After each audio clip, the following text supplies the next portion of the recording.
self-regulation. So, I don't know if any of you got a chance to take a look at the chapter, but it's very short. It's about 6 pages long.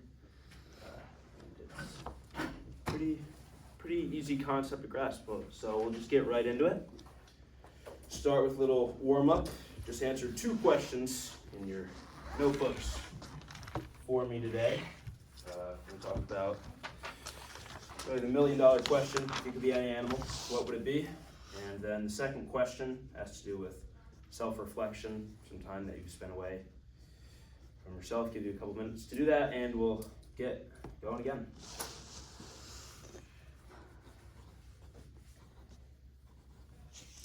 In the room, give me your answers to each question. Who wants to start? I guess I can start. Okay, so I said I'd want to be a dog or a cat because they don't really do anything. Like, they just kind of get to lie around and do whatever. And then I said yes. I don't really know what, like, self-regulation, like, you kind of meant, but I said, like, going on my phone and studying. Is that kind of what that means? Yeah, that's kind of, we'll get into it a little bit more throughout the lesson. Yeah. But yeah, that's definitely a good intro. It's really anything that you can do to kind of take a moment for yourself to find your emotions again and get back in check with the world around you. Okay. I said I'd love to be a sloth because all I do is sit there and sleep. And ironically, right before this class, I participated in self-regulation and took a nap in between my classes. Yeah, very sloth-like. That's nice.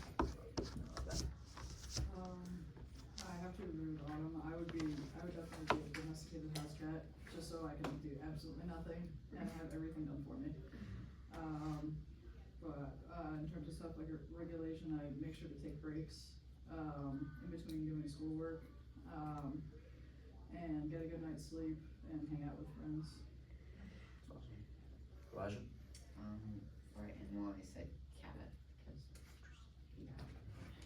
And for self-regulation, I said, by, like, making sure that I get my assignments done, like, on time, but, like, space them out so that I don't get, like, frustrated with, like, the amount of work that I have.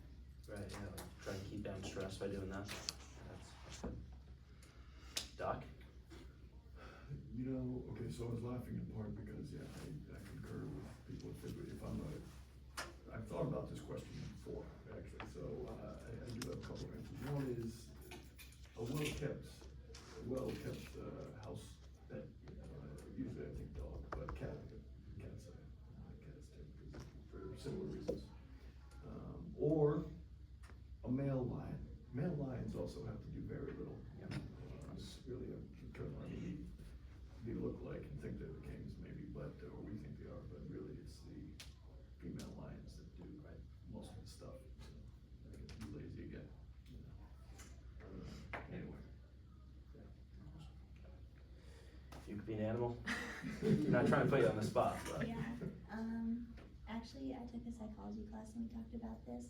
I also said cat. I feel like cats are very cozy and chill and kind of, they do sleep a lot, so I definitely say cat. And then self-regulation, I take deep breaths a lot, if that counts. Yeah, definitely. So, Yeah. yeah. It's a good coping strategy. Able to get yourself back to 100%. I had this discussion with my roommates last night, and we got into the concepts of self-determination and, like the abilities of what you want to be. So we came up with our answer of moose. That was at the top of the food chain. Really, you can do whatever you want. Don't have to worry about a lot of things. But anyways, let's push right through. We're going to talk about self-reflection right now. So this is what your textbook defines as self-regulation. Self-regulated learning helps students acquire the adaptive and autonomous learning characteristics required for an enhanced engagement with the learning process and subsequent learning performance. That is a lot of big words, and not a lot of them are that helpful. So, when I typed self-reflection into Google, it gave me serious thought about one's character, actions, and motives. So, that does kind of sound scary, serious thought about the way that we act, the way that we think, the way that we do things. And it can be if you're not doing it the right way.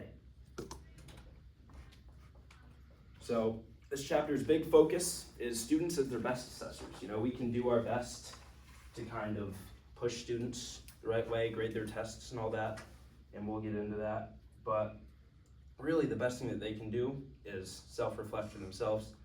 That'll help them later self-regulate their emotions. I know me and Evan take a class, special education, we talk a ton about self-regulation because it's so important for these students to have that time to kind of bring themselves back and try and get to 100%. So here are a couple strategies that students can use, that we can teach students so that they can be their best assessors. So number one is student involvement. If we can keep them engaged in the process of what we're doing, that'll help them later. So this is rooted through motivation, but also just getting students interested in your class, what you're teaching, keep them involved. The second one, diagnostic assessment.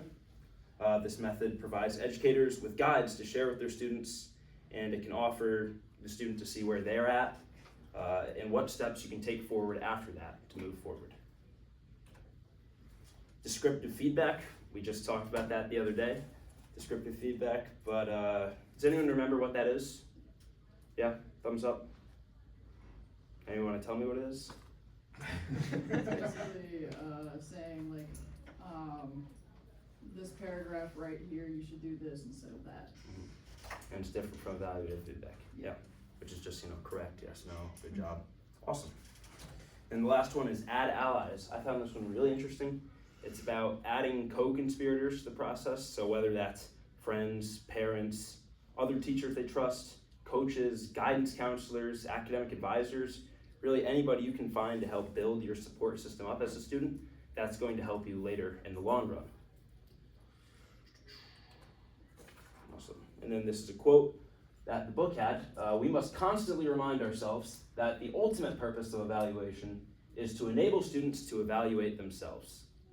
So, thought that fit in pretty well with the text. Again, this was on page 5 of 6, so it's a pretty short lesson, so you can concur from that. And then emotional safety, 3 things to remember. Like I talked about at the beginning, it can be kind of dangerous for students to think about these big choices by themselves, cause a lot of fear, cause a lot of anxiety, stress. Those things boil over into other factors. So non-judgment, as educators, obviously, we have to remember that everyone's path is different and they're going to get there to where they want to be by themselves. Compassion, Doc always says, teach with love. And awareness, everyone's situation is different. And then a new strategy for grading. This was the chapter's final point. Instead of dedicating time to report card days, teachers should look into taking notes on the fly and keeping daily records of their class. So I found this one interesting. Dr. L actually just made a point about this in one of my literacy classes. She says that she spends an hour before every class getting ready, and then she has her hour class, and then an hour after class kind of assessing what she did, what can she do differently, what went well, what didn't. So if we can teach students that this is an effective practice, they'll use that later on in life. Taking notes on the fly can improve and help provide records for certain things. It can make sure students are hitting their mark, not only with attendance, but also performance, class participation.